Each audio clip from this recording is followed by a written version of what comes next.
Hi hello ನಮಸ್ತೆ ಕರುನಾಡು. ನಾನು ನಿಮ್ಮ ಪ್ರೀತಿಯ ಶ್ರೀರಾಮ್ ಜಾದುಗಾರ್ ಹೊನ್ನಾವರ. ಸ್ನೇಹಿತರೆ, ಕೆಲವು ದಿನಗಳ ಹಿಂದೆ ಒಂದು ವಿಡಿಯೋ ಮಾಡಿದ್ದೆ.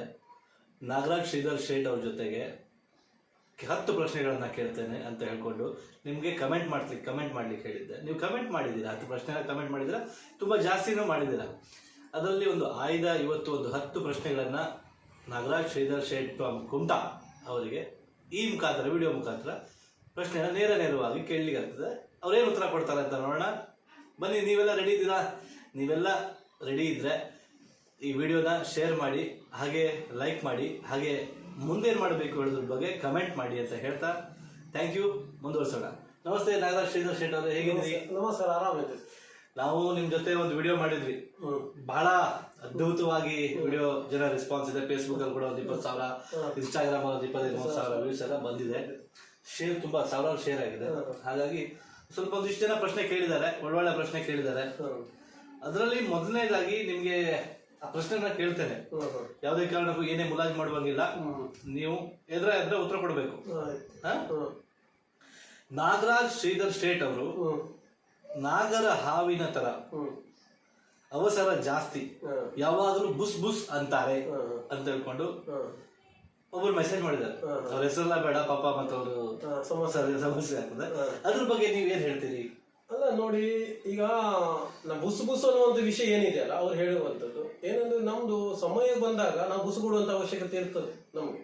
ಯಾಕಂತ ಕೇಳಿದ್ರೆ, ಈಗ ನೋಡಿ, ಸಮಸ್ಯೆಗಳು ಯಾರು ಬಂದ್ರು ನಮ್ಮ ಸುದ್ದಿಗೆ ನಾವು ನಾಗರ ಯಾವಾಗೂ ಅನಾವಶ್ಯಕ ಯಾರು ಸುದ್ದಿಗೆ ಹೋಗೋದಿಲ್ಲ.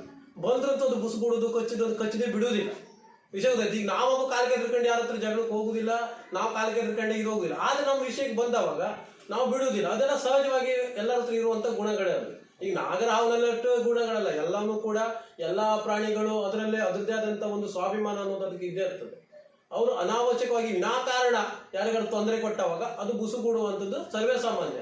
ಅದಕ್ಕೆ ನಮಗೆ ಆ ಹೆಸರಿಗೆ ತಕ್ಕಂತೆ ಬುಸುಗುಡುವಂಥದ್ದು ಅದೆಲ್ಲ ನಾವು ಅದೇನಾಗ್ತದೆ ಕೇಳಿದ್ರೆ, ಅವ್ರ ಹೆಸರಿಗೆ ತಕ್ಕಂತೆ ಒಂದು ಕಮೆಂಟ್ ಮಾಡಿದ್ದಾರೆ, ನಾಗರಾಜ್ ಅಂತೆ ಬುಸುಗುಡುವಂಥದ್ದು ಅದೆಲ್ಲ ಅಲ್ಲ. ಪ್ರತಿಯೊಬ್ಬರದಲ್ಲಿ ಏನು ಒಂದು ಸ್ವಾಭಿಮಾನದ ವಿಷಯ ಆಗಿರ್ಬೋದು, ಮತ್ತೇನಂತ ಕೇಳಿದ್ರೆ ರೋಷ ಆವೇಶ, ಉಪ್ಪು ತಿಂದ ದೇಹ ಅಂದ್ಮೇಲೆ ರೋಷ ಆವೇಶ ಇದ್ದೇ ಇರ್ತದೆ ಸಹಜವಾಗಿ.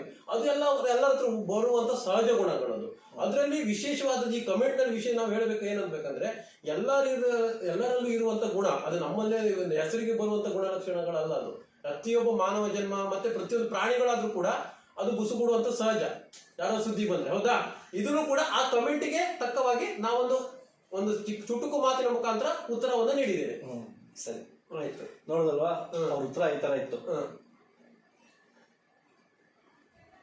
ಮತ್ತೊಂದು, ಇದು ಬಹಳ ಬೇಜಾರಾಗ್ತದೆ, ಅದು ಕೇಳಬೇಕು. ಆಯ್ತು, ಹೇಳಿ.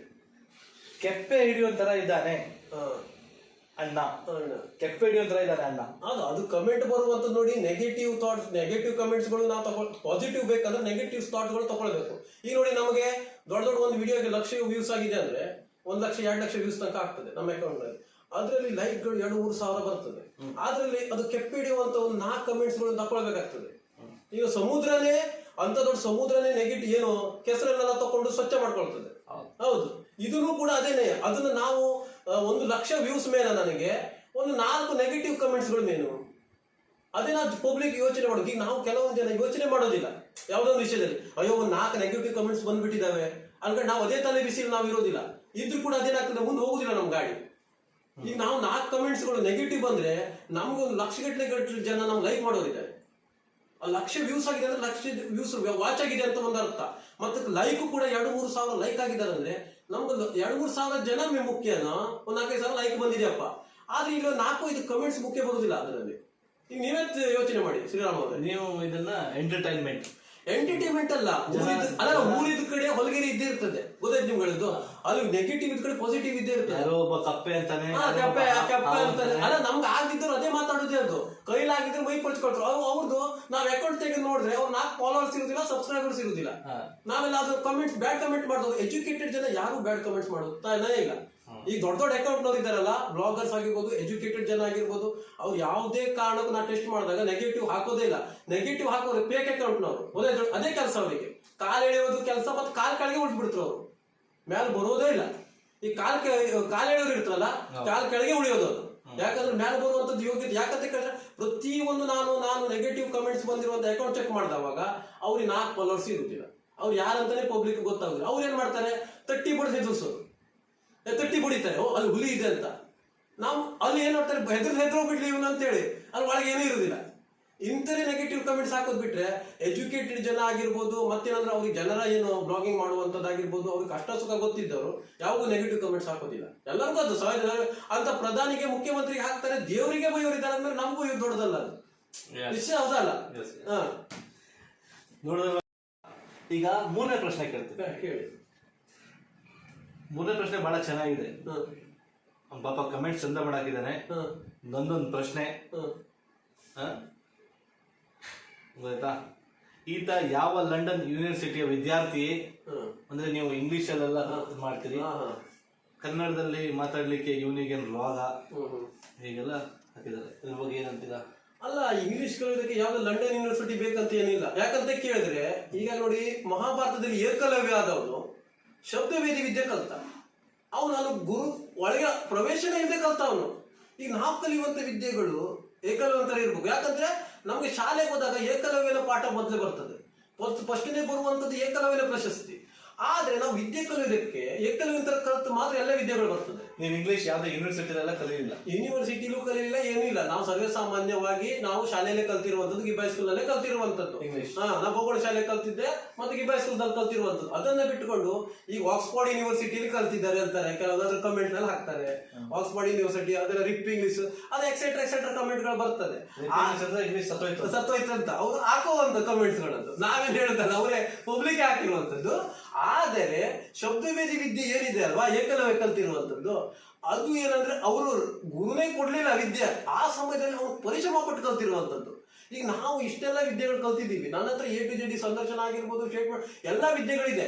ಆದರೆ ನಾವು ಶಬ್ದವೇದಿ ವಿದ್ಯೆ ತರ ಕಲ್ತಿರುವಂತದ್ದು, ಏಕಲವ್ಯ ತರ ನೋಡ್ಕೊಂಡು ಕಲ್ತ್ರೆ ಮಾತ್ರ ಅದು ಪರ್ಫೆಕ್ಟ್ ವಿದ್ಯೆ. ಯಾರೋ ಕೈ ಬಟ್ಟಿ ಹಿಡಿದು ಕಳ್ಸಿದ್ರೆ ಒಂದು ಮಾಸ್ತರ್ ಆದವನು, ಒಂದು ಶಿಕ್ಷಕ ಆದವನು 1000 ಜನರಿಗೆ ವಿದ್ಯೆ ಕೊಡ್ತಾನೆ. 1000 ಜನನು ಏಕಲವ್ಯ ಆಗೋಕ್ಕಾಗೋದಿಲ್ಲ. 1000 ಜನನು ಅರ್ಜುನ ಆಗೋಕ್ಕಾಗ್ತದ್ಯಾ? ಇಲ್ಲ. ಅದಕ್ಕಾಗಿ ಏಕಲವ್ಯ ಯಾಕಾದ ಅಂದ್ರೆ ಅವನಿಗೆ ಆ ಆಸಕ್ತಿ ಇತ್ತು, ಅಲ್ಲಿ ನೋಡ್ ಕಲಿಬೇಕಂತ ಪ್ರತಿಯೊಂದನ್ನು ಗ್ರಹಿಸ್ತಿದ್ದ. ಈ ಕಮೆಂಟ್ಸ್ ಮಾಡು ಇವರಿಗೆಲ್ಲ ಇಂಗ್ಲಿಷ್ ಬರೋದಿಲ್ಲ. ಯಾವ್ದು ಈ ಕಮೆಂಟ್ಸ್ ಮಾಡು? ನಾ ಇಂಗ್ಲಿಷ್ ಬರುದಿಲ್ಲ ಅಂತಲ್ಲ, ಅವು ಯಾವ ಯೂನಿವರ್ಸಿಟಿನಲ್ಲಿ ಕಲ್ತಂತ ಅವ್ರು ಕಮೆಂಟ್ ಮಾಡಿದ್ರಲ್ವಾ. ಕಮೆಂಟ್ ಮಾಡೋದಕ್ಕೆ ನಾವು ಶಬ್ದವೇದಿ ವಿದ್ಯೆ ತರ ಕಲ್ತಿರುವಂತದ್ದು ನಾ ಹೇಳ್ತಿರೋದು, ಸ್ಪಷ್ಟೀಕರಣ ಕೊಡ್ತಿರುವಂತದ್ದು. ಅವ್ರಿಗೆ ಬರ್ತಾ ಇಲ್ಲ ಅಂತ ನಾವು ಸ್ಪಷ್ಟೀಕರಣ ಕೊಡ್ತಾ ಇಲ್ಲ. ಅವ್ರು ಕೇಳಿರುವಂತದ್ದು ನನಗೆ, ನೀವು ಯಾವ ಶಾಲೆಯಲ್ಲಿ ಕಲ್ತಿರುವಂತದ್ದು. ಆಗ ನಾನೇನಂದೆ, ನಾವು ಒಂದೊಂದಾಗಿ ತೀಕ್ಷ್ಣ ಹಾಗೂ ಸೂಕ್ಷ್ಮವಾಗಿ ಗ್ರಹಿಸಿಕೊಂಡು ನಾವು ಶಬ್ದವೇದಿ ವಿದ್ಯೆ ತರ ಕಲ್ತಿರುವಂತದ್ದು ಅನ್ಕೊಂಡು ನಾನು ಸ್ಪಷ್ಟೀಕರಣ ಕೊಡ್ತಾ ಇದ್ದೀನಿ. ಅದ್ರಲ್ಲಿ ಅವ್ರಿಗೆ ನಾವೇ ನೆಗೆಟಿವ್ ಮಾತಾಡ್ತಿಲ್ಲ. ಅವ್ರು ಕೇಳುವಂತ ಸಹಜ. ನಾವು ಕ್ಲಿಯರ್ ಕಟ್ ಗಾಜಿನ ಮನೇಲಿ ಇರ್ಬೇಕು. ಪಾರದರ್ಶಕವಾಗಿ ಗಾಜಿನ ಮನೇಲಿ ಇದ್ರೆ ಮುಂದಿನಿಂದ ಜನ ನಂಬ್ತಾರೆ, ಹೌದಾ? ಅದಕ್ಕಾಗಿ ನಾವು ಪಾರದರ್ಶಕವಾಗಿ ಗಾಜಿನ ಮನೇಲಿ ಇದ್ದೇವೆ ಅಂತ ಕಾಣಿಸ್ಬೇಕು. ಈಗ ನಾಳೆ ದಿನ ನೀವು ಸರ್ಟಿಫಿಕೇಟ್ ತಂದು ಕಾಣಿಸೋನು ಕಮೆಂಟ್ ನಲ್ಲಿ, ನಾ ತಂದು ಕಾಣಿಸ್ಬೇಕಾಯ್ತು. ಈಗ ಯಾವ ಯೂನಿವರ್ಸಿಟಿ ಸರ್ಟಿಫಿಕೇಟ್ ಕಾಣಿಸಪ್ಪ ನೀನು ಅಂತ ಹೇಳಿ ನಾವು ಶಬ್ದವೇದಿ ವಿದ್ಯೆ ತರ ಕಲ್ತಿರುವಂತದ್ದು. ನೋಡಿದ್ರಲ್ವಾ, 3 ಪ್ರಶ್ನೆಗಳನ್ನ ಕೇಳಿದ್ದೇನೆ. ಆ 3 ಪ್ರಶ್ನೆಗಳಿಗೆ ಉತ್ತರ ಕೊಟ್ಟಿದ್ದಾರೆ. ಇಂಗ್ಲಿಷ್ ನಲ್ಲಿ ಯಾಕೆ ಮಾತಾಡ್ತಾರೆ, ಇಂಗ್ಲಿಷ್ ಯಾವ ಯೂನಿವರ್ಸಿಟಿಯಲ್ಲಿ ಕಲ್ತು, ಅದಕ್ಕೂ ಕೂಡ ಸ್ಪಷ್ಟತೆಯನ್ನು ಕೊಟ್ಟಿದ್ದಾರೆ. ಆಯ್ತಾ? ಈ 3 ಪ್ರಶ್ನೆಗಳನ್ನ ಕೇಳಿದ್ದೇನೆ. ಇನ್ನು 3 ಪ್ರಶ್ನೆಗಳನ್ನ ಇನ್ನೊಂದು ಸಣ್ಣ ಬ್ರೇಕ್ ನಂತರ ಕೇಳ್ತೇನೆ. Just small break.